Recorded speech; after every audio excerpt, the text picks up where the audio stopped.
Welcome back, Halo followers. Today we got some pretty epic Halo Infinite news, which includes this image, as well as an exact date when we are going to see Halo Infinite's big campaign and most likely multiplayer reveal. And I say multiplayer reveal because certainly that is something that has been barely revealed so far. And also, look at all these Spartans here, right? This is the Mark 7 armor, as well as what looks like June's helmet from Reach, Carter's helmet, Emil's helmet, and just as I've been saying for a long time, I believe the armors that we are going to see in multiplayer are going to be a lot of them are going to be based off Reach's armors, right? And we've seen a lot of evidence for that. So yeah, so we see an assault rifle with what looks like a red skin. Maybe that's the lighting. But yeah, he's just looking up. We see an attachment here. Most likely attachments are coming back from Reach. Obviously, we know that there's a lot of cool armor customization coming, as well as like the bullets on June's shoulder here. And the weapon he is holding is something I believe we've seen a few times before, but it looks pretty banished. But anyway, looking over here at the Carter Spartan, we actually see him with like a scarf or cloth over his neck and back, I think anyway. But yeah, that is super cool because it implies that we're going to be able to add, cloth to our armor, sort of like what we could do with that one armor piece back in Reach. But yeah, we see a bunch of attachments. We see that Magnum, as well as Emil's helmet and the visor scratches that he has on it, the skull thing, and a couple pelicans flying in the background.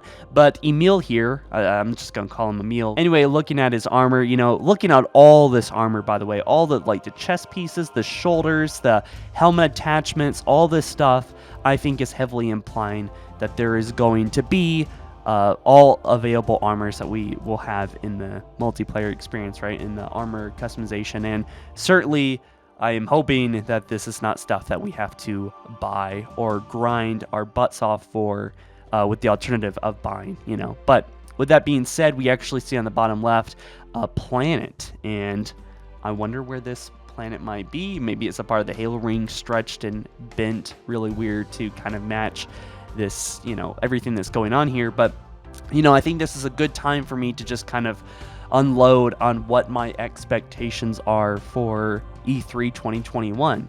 Last year was kind of disappointing. It was probably okay at the end of the day, but it really didn't blow us away, especially a game that now has been in the works for 6 years. There is a lot of pressure on 343, right? A lot of pressure, because they have to blow us away with the campaign this time. They have to blow us away with the gameplay, the sandbox, and multiplayer. And so far, multiplayer, in my opinion, is not looking super great. The map that we saw looked bland and unoriginal and uninspired and very boxy, like Halo 5's arena maps, which I thought were very uninspired. But also, like the armors, there's a lot of concern about the armor coatings and how we're going to be able to obtain these armors. Are we going to have to grind our butts off to earn simple things like, colors? And there's a whole debacle about, armor coatings being sold for $50 online now. $45 sucks. Not very inspiring to me to make, news videos at the moment. But when this stuff drops, I'm definitely going to be talking about everything, But regarding the campaign, I want to remind all you guys, we don't actually know what the hell the campaign is about. We don't even have really much of a plot at all, except for that Master Chief is stranded on Zeta Halo and is fighting Banished, and if he loses, it's over for humanity. That's all we really know about the story, and that's pretty crazy because look at how long it's been. This has been an insane amount of time, almost 6 years, right, of development, and we still know really rudimentary stuff about the story, nothing in detail. But yeah, same thing goes with multiplayer. What is this big team battle 2.0 mode all about, right? What is this grand mode that is going to be sort of like Battle Royale, but not Battle Royale? And that's going to probably be taking advantage of armor coatings. That's probably going to be some kind of war zone and big team battle mix-up. What are these huge technical hurdles that 343 has been having to fight with and put them in a position of having these huge hurdles, as Phil Spencer put it, in the multiplayer, right? is it really going to be as great as we all hope in it, and just, hoping that it's going to be, So, yeah, I mean, there's a lot of high expectations, and there is a lot of concern as well as the development. The development has been really rough. We have a journalist coming out confirming that things have been rough at 343. 343 has said that there's, obviously there's been a lot of turnover. Phil Spencer at one point said turnover is good, which I completely disagree with. Why are there people constantly leaving 343 Industries? Is it an industry-wide problem, or is it a 343 Industries problem? We've had just a lot of evidence that there are struggles going on with the story, and thankfully the guy Joseph Staten, which worked on the original Halo games and knows Halo, is now the campaign lead as of sometime late last year. But with that being said, is there enough time to fix and change things? Can he even fix and change things if things need to be changed and fixed? And so, yeah. Anyways, I'm kind of just ranting now, but I'm very excited to see the gameplay, the new weapons, the sandbox, and an iconic sandbox too, because what we saw with Halo 5, everything was just kind of given to the player, loadouts and the weapons. Like even Halo 4, there were drops or whatever, the weapon drops, which at the time they said was Halo, but it was not Halo, and then they just admitted last year that they were trying to copy Call of Duty and other games. So yeah, are they going to try to do the same thing this time? And are we going to, no offense to 343, but I feel like they haven't been completely honest with us. They've been saying things aren't things, but end up being the actual thing that we see in the game, like the grappling hook. I think someone at 343 dismissed me when I was talking about that leak, and now we know there's a grappling hook. Constantly they are trying to pivot our attentions away from leaks and concerning things, and I mean, this is bigger than just the next Halo game. This is a combination of many years of concerns and doubts and also hype. I don't want to be completely negative here, but also hype.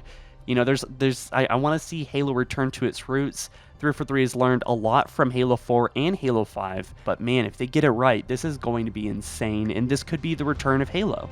If they do this thing right, this could be the return of Halo. The stage has been set with MCC. I think they've been doing great with the free content and free DLC, and I think they've been testing out things like, the daily exchange or weekly exchange on MCC, sort of like temporary items available kind of store. Microtransactions are most certainly going to be a big deal in Halo Infinite, and I just want to see how atrocious they are, or how actually okay they are with the experience. We know that the gameplay is going to be, or multiplayer gameplay or whatever, is going to be free to play. Does that include Forge, and is there going to be a Forge reveal in this June 13th date, which I would say is probably pretty doubtful because we've never really had a Forge reveal at E3 before, but we have had, right before release, a big campaign reveal, anywhere from 5 to 8 minutes, revealing both campaign cutscenes as well as campaign gameplay, showing off some new weapons and enemies and a plot, as well as multiplayer that will give us a little trailer. And there's been some rumors, some hopes that right after this event, that is when the flights are going to begin, and they're most likely going to function just like MCC flights, where maybe 100 people will be invited to the first one. Fingers crossed, maybe content creators will get priority. But that's just my personal hopes. But yeah, so then it'll grow and grow and grow and get to 1,000 people, 10,000, 100, and then it'll just be available for everyone, just so that the system is not completely overloaded all at once. But anyways, guys, thanks so much for watching. Let me know your own theories and thoughts about everything here, and just wanted to give you guys a breakdown of what I'm expecting and what I'm looking forward to. This is a pretty cool image. I think I pretty much broke down everything that there was to this one, but expect more news coming soon. Expect some leaks coming soon, as well as there has always been accurate leaks dropped about 1 week to 2 weeks before the big release. So look for June 1st to June 8th for big convincing leaks. Of course, some people will try to take advantage of that fact and make some fake leaks, but we'll probably see, we might see gameplay before this drop comes. So anyways, guys, I'll catch you in the next one soon. All right, you take care. Peace.